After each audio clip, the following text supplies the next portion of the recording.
नमस्कार। आज 5 अप्रैल 2026 दिन रविवार है। MP25 लाइव न्यूज में आपका स्वागत है। आइए नजर डाल लेते हैं मध्य प्रदेश की बड़ी और जरूरी खबरों पर। मध्य प्रदेश में बेमौसम बारिश का सिलसिला जारी है। कई जिलों में बारिश और ओलावृष्टि हुई है। बैतूल और ग्वालियर में भारी ओले गिरे, सड़कों पर सफेद चादर जैसी स्थिति बन गई।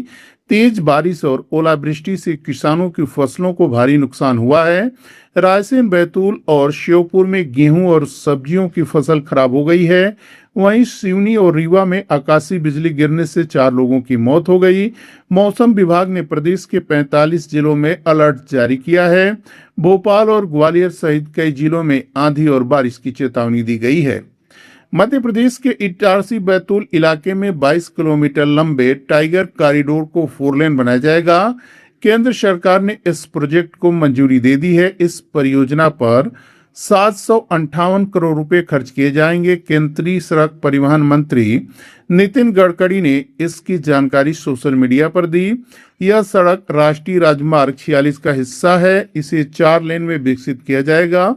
इससे इलाके में ट्रैफिक आसान होगा, माल ढुलाई में लगने वाला समय भी कम होगा, सड़क सुरक्षा भी बेहतर होगी। यह क्षेत्र कृषि और खनिज संपदा के लिए महत्वपूर्ण माना जाता है। यहाँ कोयला, तांबा और ग्रेफाइट जैसे खनिज पाए जाते हैं।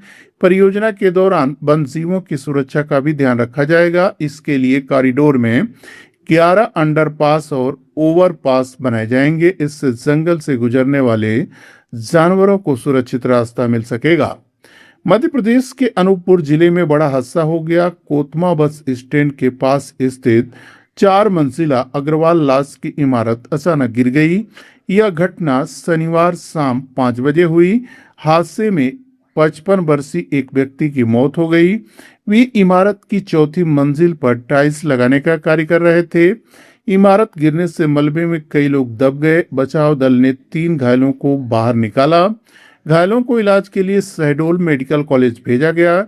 घटना की सूचना मिलते ही प्रशासन मौके पर पहुंच गया। राज्य मंत्री दिलीप जायसवाल भी घटना स्थल पर पहुंचे। उन्होंने हालात का जायजा लिया। मुख्यमंत्री डॉक्टर मोहन यादव ने भी हादसे पर दुख जताया है। प्रशासन पूरे मामले की जांच कर रहा है। मध्य प्रदेश के रायसेन जिले में सरकारी लापरवाही का मामला सामने आया है। यहां सरकारी वेयर हाउस में रखा 20,000 मीट्रिक टन गेहूं सड़ गया है।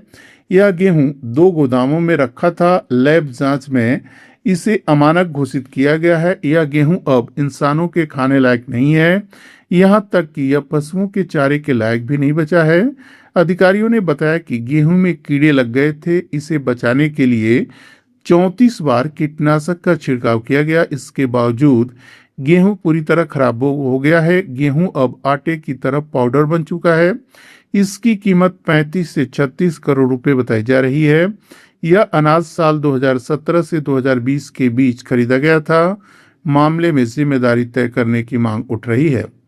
भोपाल एम्स ने नई तकनीक पर काम किया जा रहा है। यहाँ दांत और जबड़े की जांच के लिए खास हेलमेट तैयार किया जा रहा है। इस हेलमेट की मदद से दांतों की 3D जांच की जा सकेगी। यह एक तरह की एक्सरे डिवाइस होगी।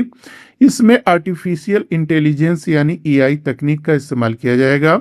इस प्रोजेक्ट को Indian council of medical research की फर्स्ट इन वर्ल्ड चैलेंज योजना के तहत मंजूरी मिली है।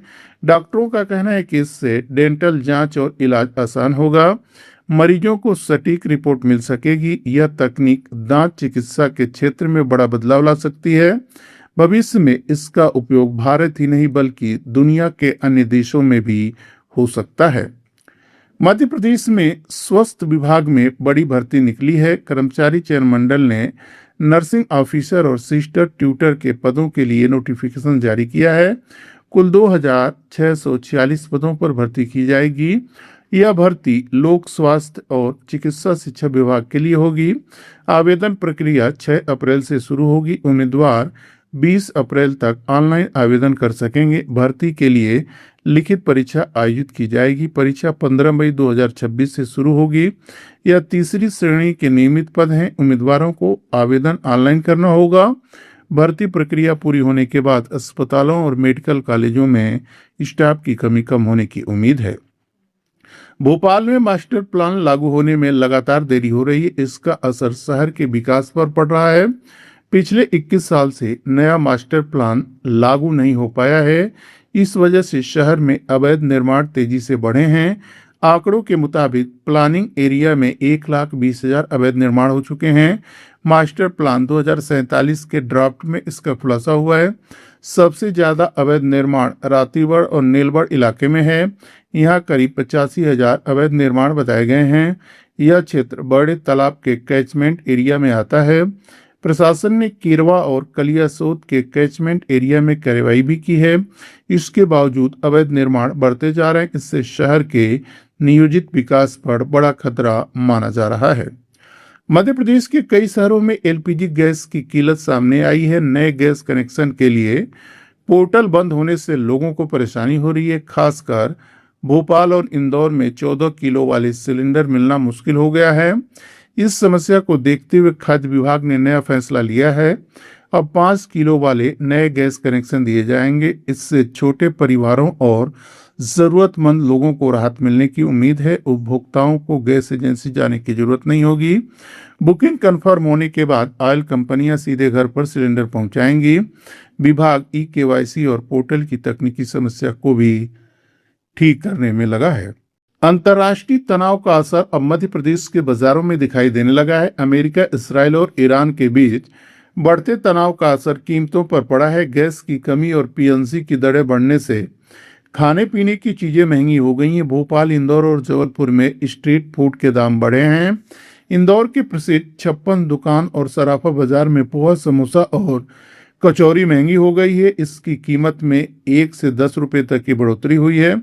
ग्वालियर और रीवा में भी कई चीजों के दाम बढ़े हैं। ड्राई फ्रूट्स और पीने के पानी की कीमतें भी बढ़ गई हैं। दुकानदारों का कहना है कि लागत बढ़ने से कीमतें बढ़ानी पड़ी हैं। वहीं महंगाई के कारण ग्राहकों की संख्या भी कम हो गई है। भोपाल में पाइप नेचुरल गैस यानी पीएनजी नेटवर्क के विस्तार को लेकर नए निर्देश जारी किए गए हैं। केंद्र सरकार ने इसके लिए नियमों में बदलाव किया है। अब नगर निगम को पाइपलाइन बिछाने के लिए सड़क खुदाई की अनुमति जल्दी देनी होगी। कोई भी सोसाइटी अब गैस पाइपलाइन बिछाने से इनकार नहीं कर सकेगी। इससे शहर में पीएनजी कनेक्शन तेजी से बढ़ने का लक्ष्य रखा गया है। भोपाल में पहले 40,000 कनेक्शन का लक्ष्य था। अब इसे बढ़ाकर 5.5 लाख कनेक्शन की योजना है। हालांकि काम के दौरान तकनीकी चुनौतियां भी सामने आ रही हैं। जमीन के नीचे पहले से मौजूद सीवर और बिजली की लाइनों से टकराव हो रहा है। इसके बावजूद गैस नेटवर्क विस्तार की प्रक्रिया जारी है।